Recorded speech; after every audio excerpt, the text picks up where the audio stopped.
Éminence, Cardinal Antoine Kambanda, archevêque de l'archidiocèse de Kigali, président de la conférence épiscopale du Rwanda.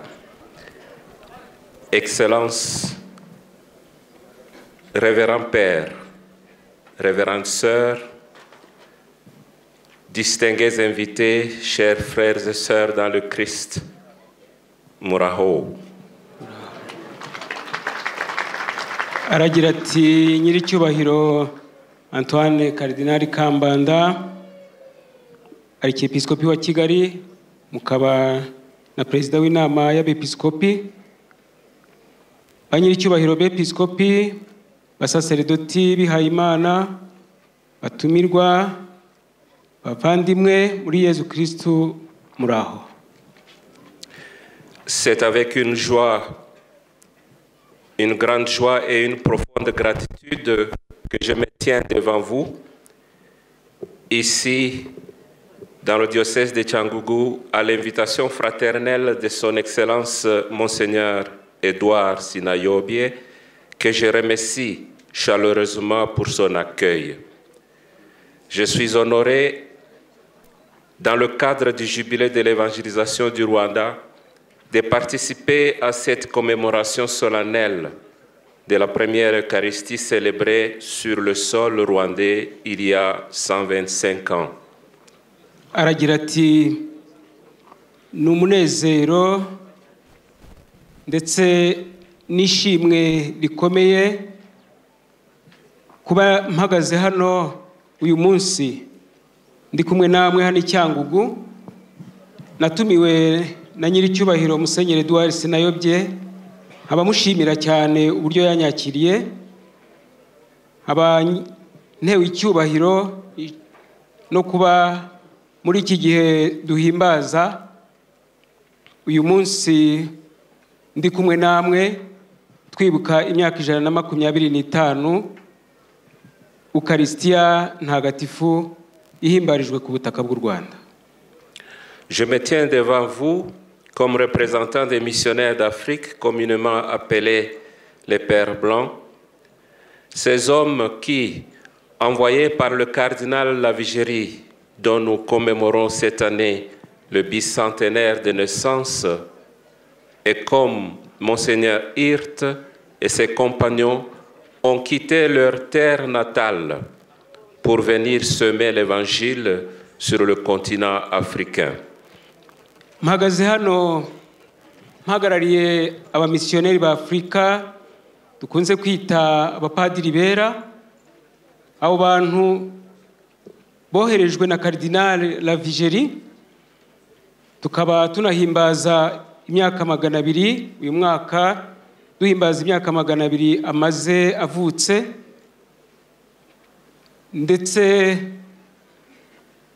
ntekereza na Hirti, Musenyeri Hirti nabo bazanye basize ubutaka bw'igihugu cyabo kugira ngo baze batere imbuto y'Ivanjiri ku butaka bwa Afrika. C'est avec beaucoup d'humilité que je me tiens devant vous. Je suis un fils d'Afrique comme vous. Et c'est quelque chose d'émouvant pour moi que de représenter aujourd'hui devant vous des missionnaires venus d'Europe avec foi et dévouement pour annoncer la bonne nouvelle sur le continent africain et particulièrement au Rwanda. Je n'ai pas vécu leur sacrifice, ni affronté leur longue marche. Et pourtant, me voici, humble héritier de leur œuvre, gardien de leur mémoire pour l'instant et témoin du fruit que leur témoignage d'amour a porté.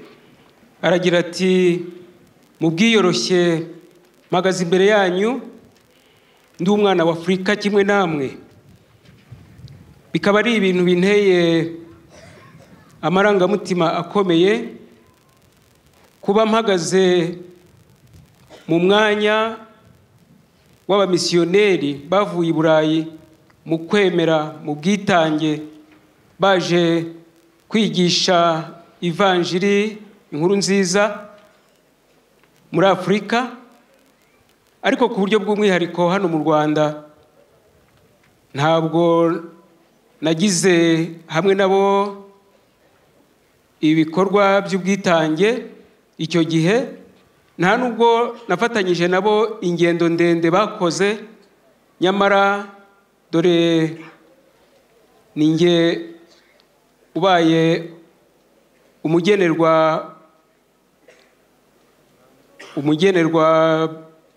buhamya w'ibikorwa bakoze ndetse n'uburyo tubibuka, ndetse n'imbuto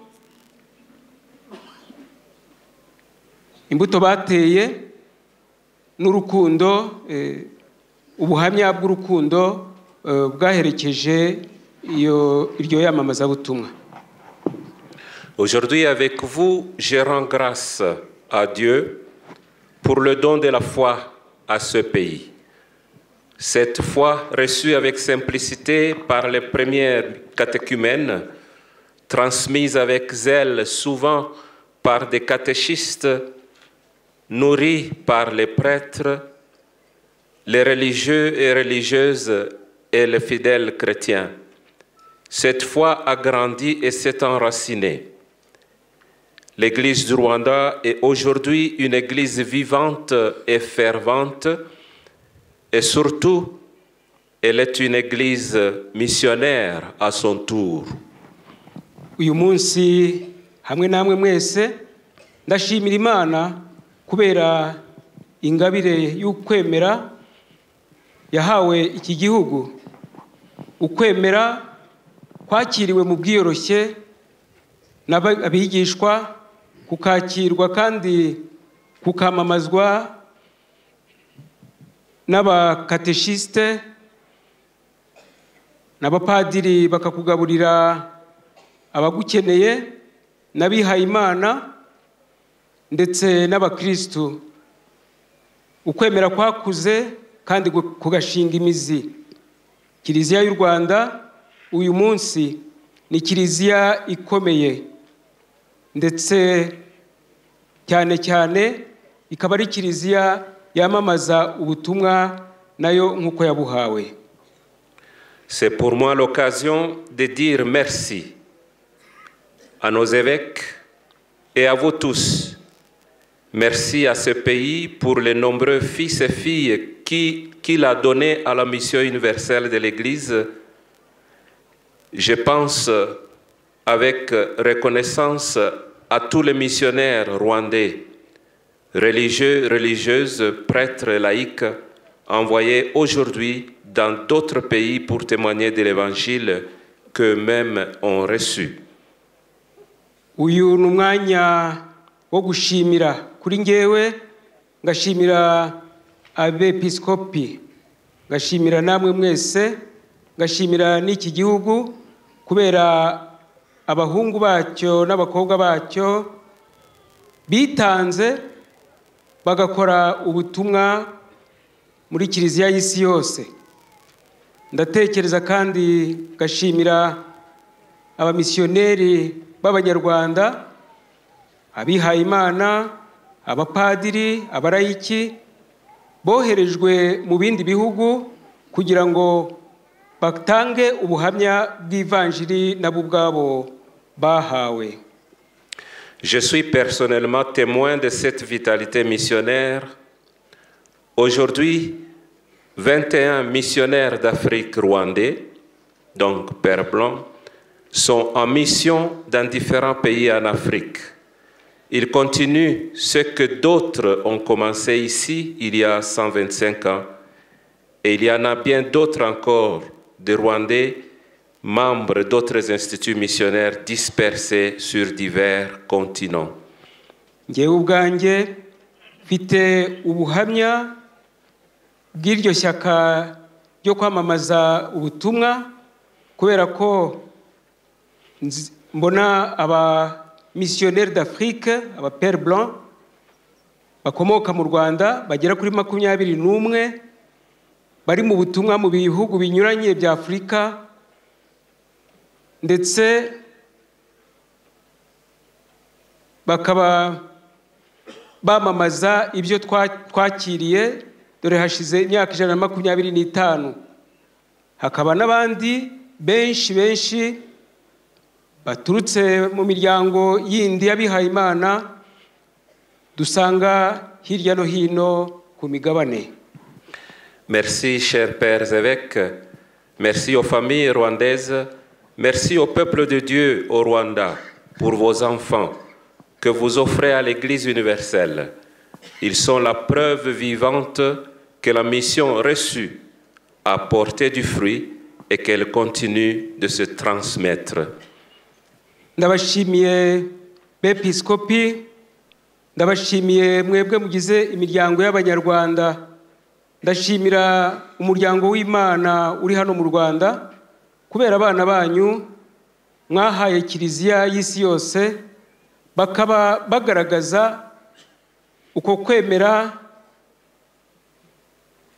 bakaba bagaragaza ubwo butumwa bufite imbaraga bwakiriwe kandi bwabyaye imbuto kandi bukomeje gusakara hirya no hino. Je ne saurais terminer sans évoquer en ce jour de mémoire les premiers missionnaires arrivés ici avec foi et persévérance, comme le racontent les lettres et récits de Monseigneur Hirt. Leur audace, leur simplicité, leur amour du Christ et du peuple rwandais restent une source d'inspiration pour nous tous.